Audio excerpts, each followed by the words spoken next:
Hörmətli iştirakçılar, Beynəlxalq Türk Akademiyası dövlətləri başçılarının qərarı ilə yaradılmış Türk Əməkdaşlıq Təşkilatlarından biridir.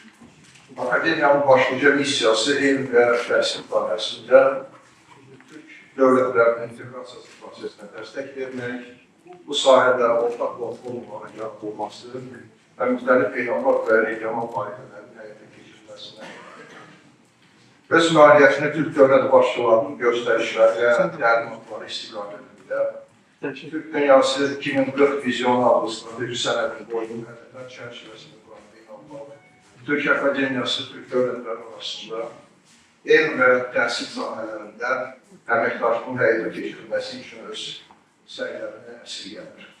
Məlumat üçün qeyd edib ki, hal-hazırda Akademiya tərəfindən 40-a yaxın iri və orta həcmli miqyaslı beynəlxalq layihələr həyata keçirilməkdədir ki, bunlar da Türk xalqlarının ortaq tarixi, mədəniyyəti və dillərini əhatə edir.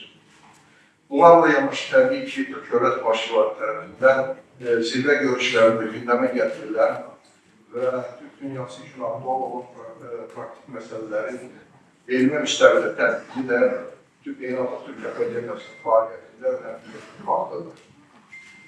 Belə ki, Azərbaycan Prezidenti Cənab İlham Əliyev xüsusilə vurğuladığı məsələlər arasında Azərbaycanda və digər Türk dövlətlərində su problemi və ya qida təhlükəsizliyi məsələləri və digər bu kimi məsələlər diqqət mərkəzindədir. Və Akademiya bu sahədə illik regional hesabatlar hazırlayıb, dövlət başçılarımızın və müvafiq dövlət orqanlarının diqqətinə təqdim edir. Bu baxımdan Beynəlxalq Türk Akademiyasının son ildə həyata keçirdiyi önəmli layihələrdən biri də Türk barometrıdır. Bilindiyi kimi barometr adlı layihələr dünyada tanınan bir trenddir. Məsələn, Eurobarometr və ya Balkan barometr Avropada və ya Balkanlarda ictimai rəyin öyrənilməsi üçün populyar layihələrdir. Türk Akademiyasının həyata keçirdiyi Türk barometr layihəsi sosioloji tədqiqat yolu ilə Türk dövlətləri arasında mövcud inteqrasiya prosesləri ilə bağlı cəmiyyətə rəylərini və gözləntilərin müəyyən edilməsi məqsədi ilə aparılır. Bu araşdırma həmçinin Türk Dövlətləri Təşkilatının üzv olan ölkələrdə əhalinin sosial mədəniyyətindən cavabının öyrənilməsi, milli kimlik, ekoloji məlumatlılığı, sosial həmrəylik və eğitim səviyyələrinin müqayisəli təhlil yolu ilə ölçülməsində bir vasitədir.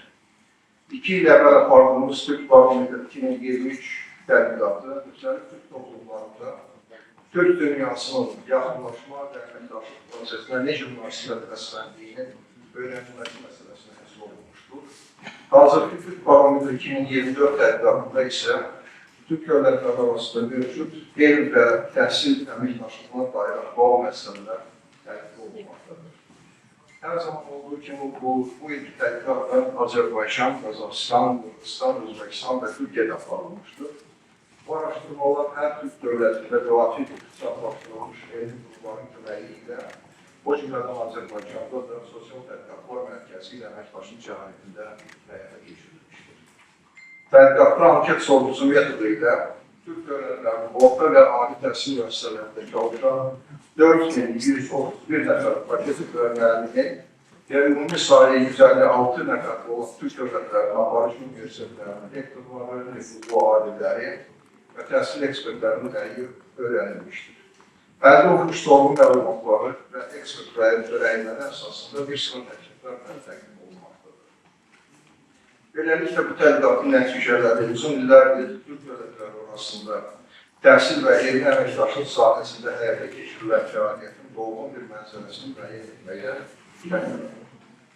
Hörmətli konfrans iştirakçıları, tədqiqatın həm ümumi, həm də ölkələrə görə nəticələrini beynəlxalq araşdırma qruplarının üzvləri çıxışlarında iştiqlalınacaq. Mən isə tədqiqatda öne çıxan bəzi məqamların diqqətinizə çatdırmaq istərdim. Araşdırmanın əsas nəticələri Türk dövlətlərinin ortaq təhsil və elm siyasətini inkişaf etdirərək regional və qlobal miqyasda daha güclü olmaq zərurliyini vurğulayır. Bu kontekstlərin mühüm nəticələrdən biri respondentlərin Türk dövlətlərinin ali təhsil müəssisələrində birgə təhsil proqramlarının hazırlanması, professor müəllim və tələbə mübadiləsi proqramları müştərək elmi tədqiqat layihələri kimi konkret əməkdaşlıq fəaliyyətləri, fəaliyyətlərinin sürətləndirilməsi ilə bağlı olan fikirlərdir. Tədqiqatın nəticələri həmçinin Türk dövlətləri arasında təhsil və elmi əməkdaşlığı, potensial istiqamətləri üzrə gələcəklərin ölkələrə görə fərqli səviyyəsində üzə çıxartmaqdadır. Məsələn, Azərbaycandan olan respondentlərin əhəmiyyətli bölümü, pedaqoji və tibb elmləri sahəsində əməkdaşlığına önəm verməklə yanaşı, xüsusilə Türk dili və mədəniyyəti, ortaq tarix və ədəbiyyat mövzularında da işbirliyin vacibliyini vurgulayır. Qazaxıstandan olan iştirakçılar isə daha çox turizm təhsili sahəsində əməkdaşlığın bağlı olması təklifini irəli sürürlər.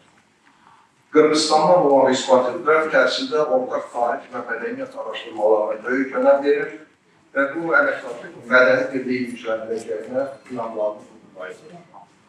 Həmçinin respondentlərimiz təhsil və elm sahəsində əməkdaşlıq sürətləndirilməsi məqsədi ilə ali təhsil diplomlarının və elmi adların qarşılıqlı tanınması və ekvivalentliyi ilə bağlı prosedur qaydalarının təkmilləşdirilməsini təklif edirlər ki, bu da şübhəsiz mühüm addım olabilir.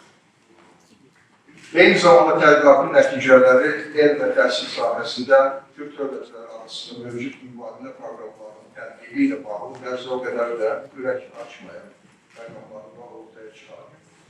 Məsələn, araşdırma nəticəsində Türk dövlətlərində proses müəllim heyəti və tələbələr arasında orkun mübadilə proqramı haqqında son dərəcə az adamın xəbərdar olduğu ortaya çıxmışdır. Belə ki, bu proqramın istifadəçilərinin ən yüksək göstərişinin Azərbaycanda olmasını var təqribən 9,5%. Respondentlərin əksəriyyəti bu 4,5% civarındadır. Bu proqramın ümumiyyətlə məlumatsızdır. Türkiyədə də orkun proqramının yararlı olanların nisbəti olduqca az, təqribən 2%-ə yanılır. Bundan əlavə bütün ölkələrdə olan iştirakçılar böyük əksəriyyət proqramlar yararlanmır. Və ya rəyi soruşmalarının 51,5%, yəni yarıdan çox proqram haqqında ümumiyyətlə məlumatı olmadığı üzə çıxır. Bu məqam proqramın üz dövlətlərinin təhsil və elm ictimaiyyəti tərəfindən kifayət qədər tanınmadığı göstərir və proqramın cavablandırılması üçün müvafiq qurumlar tərəfindən lazım addımların atılmasına zəmin verir. Beləliklə, şübhə etmirəm ki, Türk Barometri 2024-ün nəticələri Türk dövlətlərinin elm və təhsil sahəsində əməkdaşlığının mövcud vəziyyəti ilə bağlı kifayət qədər gerçəkçi, realist və doğru mənzərəsini təqdim etməklə bu sahədə ölkələrimiz arasında edukasiyanın həyata keçirilməsi üçün olduqca faydalı və informativ bir yaxınlıq bazasını təşkil edir. Çıxışın sonunda bu araşdırmanın meydana çıxmasında əməyi keçən qurumlara və mütəxəssislərə beynəlxalq şəbəkəsində təşəkkür edirəm. Bir daha hörmətli sahiblərinə bu dərbini təşkil etdiyi üçün təşəkkür etmək istəyirəm. Diqqətinizə görə minnətdarım.